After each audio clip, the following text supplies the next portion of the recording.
Hello everyone, and welcome to Defacto World. In this episode, we are taking you on a journey through Fujian Province in southeastern China.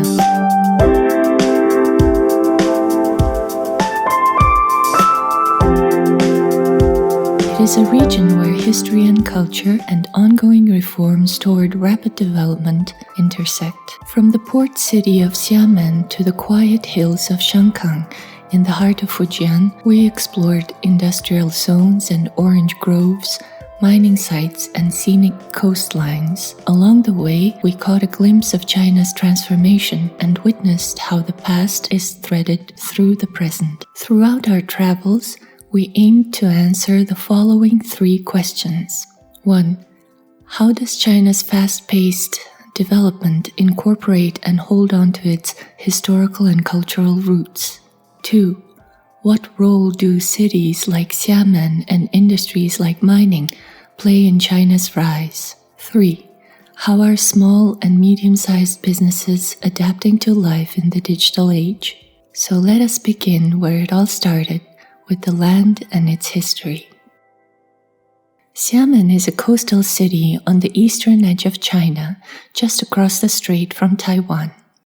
As the second largest city in Fujian Province, it is home to over 5 million people and serves as a major hub for manufacturing, trade, logistics, finance, and tourism.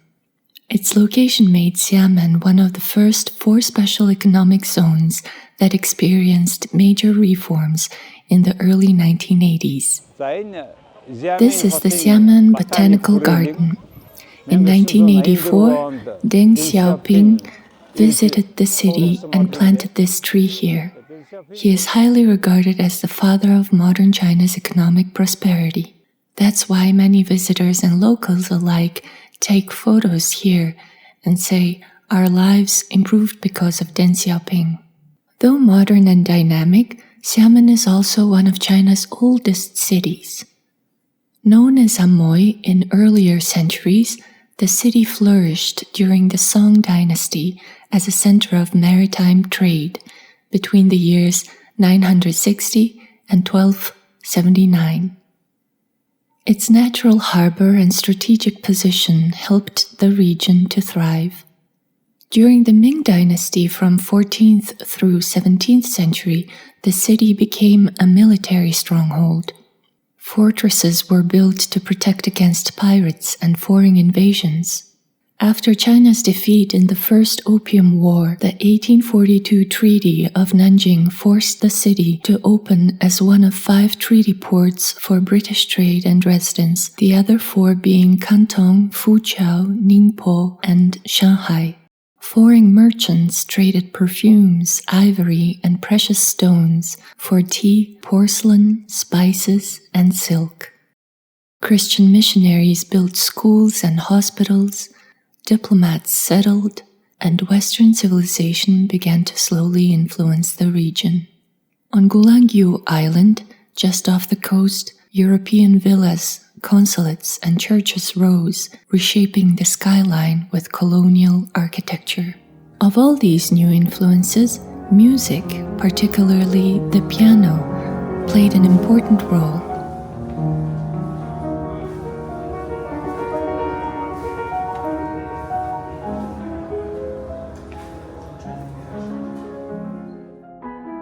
With more pianos per capita than anywhere else in China, the Gulangyu came to be known as Piano Island.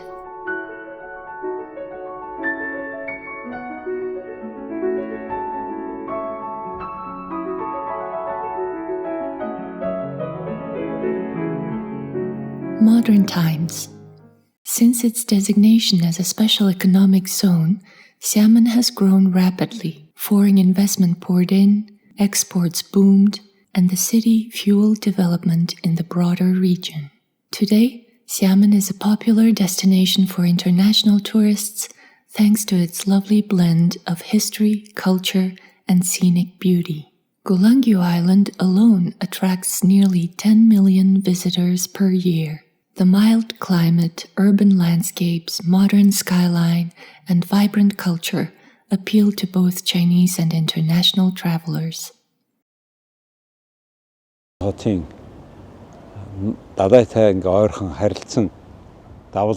One unique feature of Xiamen is Yundang Lake.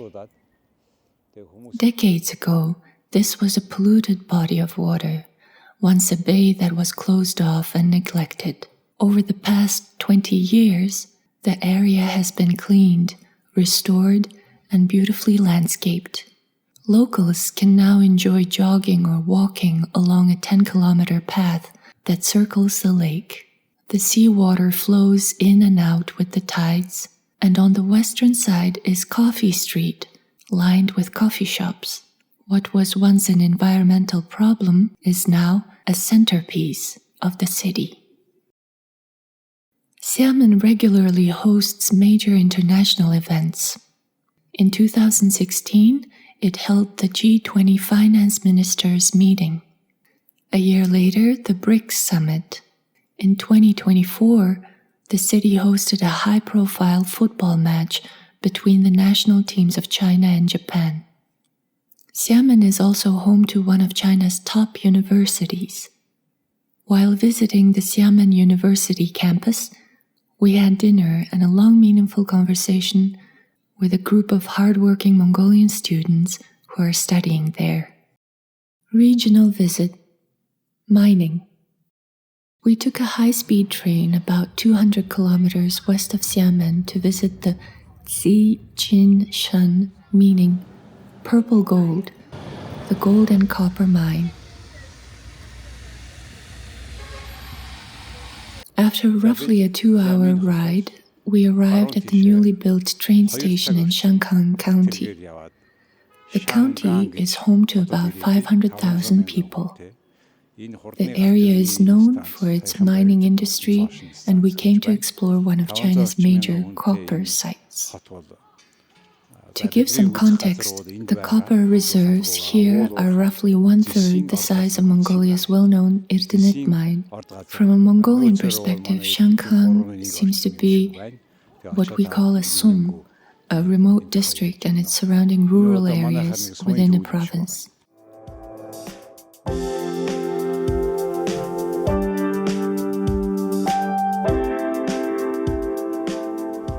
The mine itself has a compelling origin story. Back in the 1980s, a young geologist named Cheng Jinghe, who is now the company's chairman, discovered a large deposit of gold and copper here. In their raw natural form, the gold and copper ores appear purple in color. Mining operations officially began in 1993. Since then, advanced technologies like bioheat bleaching have dramatically improved productivity. Today, the mine in operation has massive reserves: 75 million tons of copper, 3,000 tons of gold, 10 million tons of zinc and lead, 15,000 tons of silver, and 14 million tons of lithium.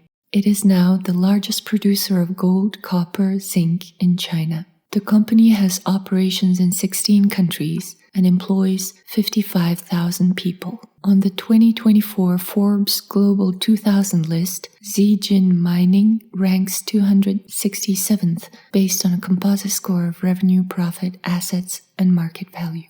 As a publicly owned company, it contributes significantly to both national and local development through taxes and revenue sharing. Interestingly, 24% of its shares are held by the Shanghai County government, a major reason the county is often cited as a model for infrastructure and economic progress in China.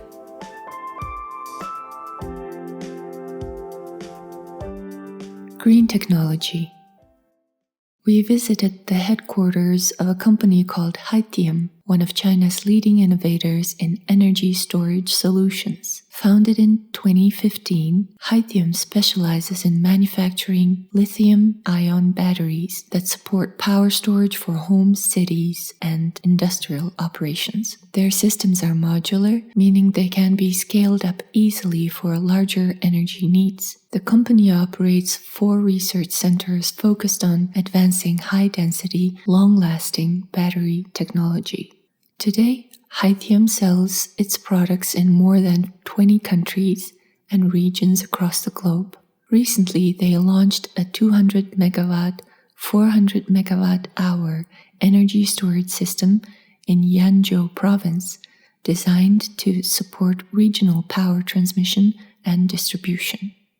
Hythium's batteries are essential for storing solar and wind energy, making the power supply more stable and reliable even when weather conditions change. This kind of energy storage is especially valuable in countries like Mongolia, where electricity access can be uneven, particularly in smaller towns and remote areas. Overall, energy storage systems like this help stabilize power grids and keep electricity flowing smoothly by balancing supply and demand.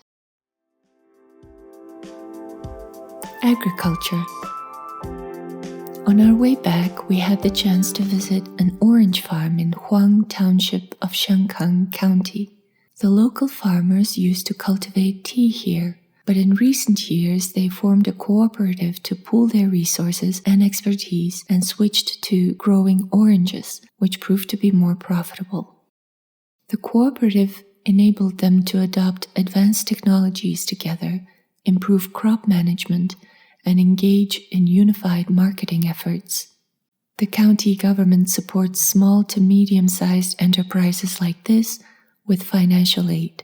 For example, the building where we are now sitting and drinking tea is where their sales are conducted. According to the cooperative's chairman, a 58-year-old farmer named Lai Xiaoneng, the building was constructed through aid provided by local authorities. As the cooperative expanded and productivity increased, they began to supply high-quality oranges that meet national standards. With stable buyers and distribution channels, they now accept and deliver orders online.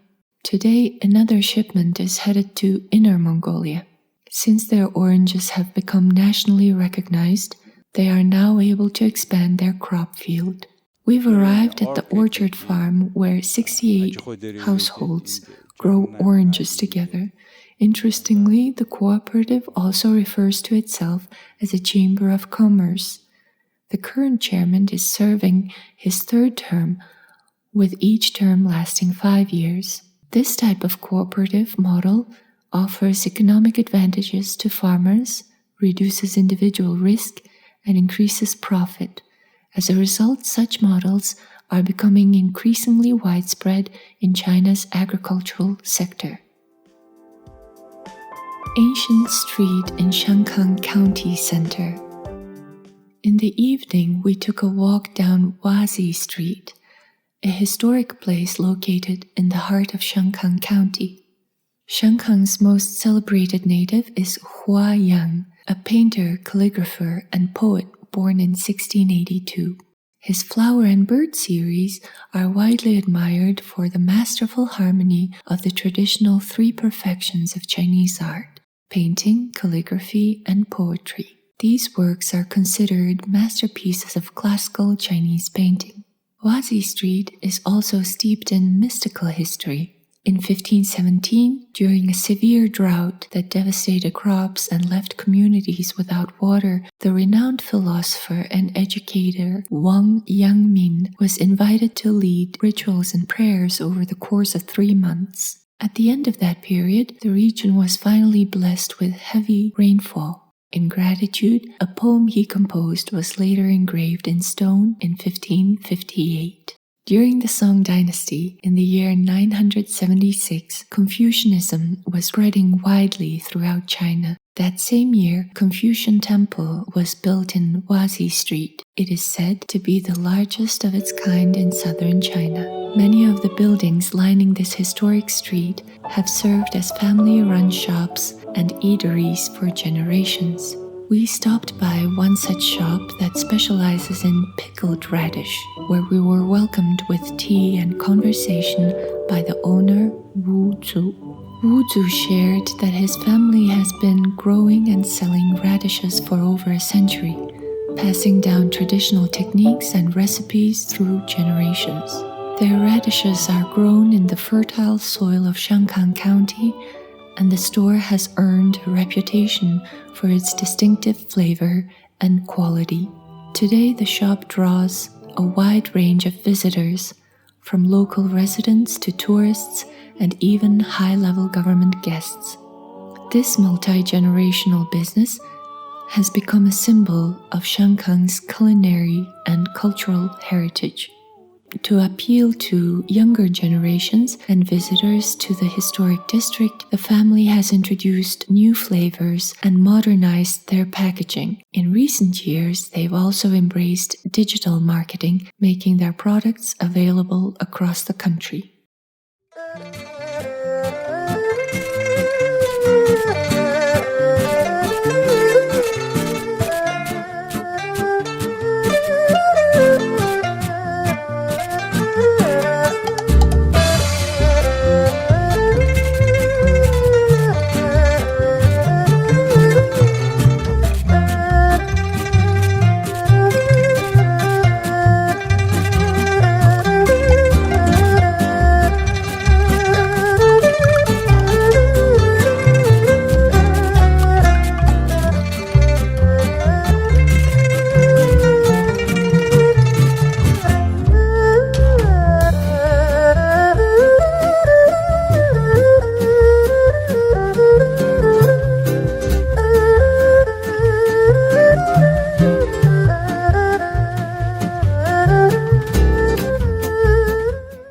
So, dear viewers, we traveled across Fujian Province, exploring its history, culture, and modern industries, and met with many interesting people along the way.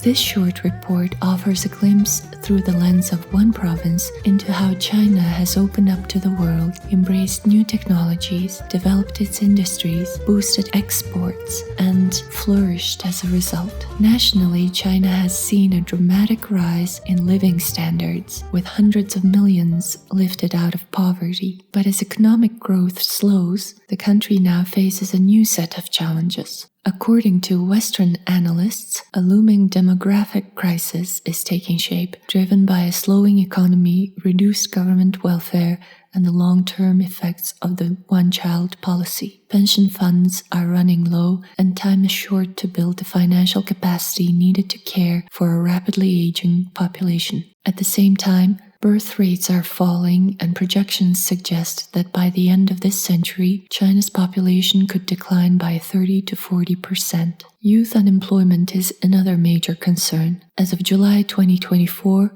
Reuters reported that 17% of urban youth aged 16 to 24, about 17 million young people, are unemployed. This number doesn't account for those in rural areas. And yet, despite these challenges, our journey through Fujian highlights the resilience, energy, and infrastructure that position China to face the future with strength. We hope this episode has helped deepen your understanding of Mongolia's southern neighbor, China. Thank you.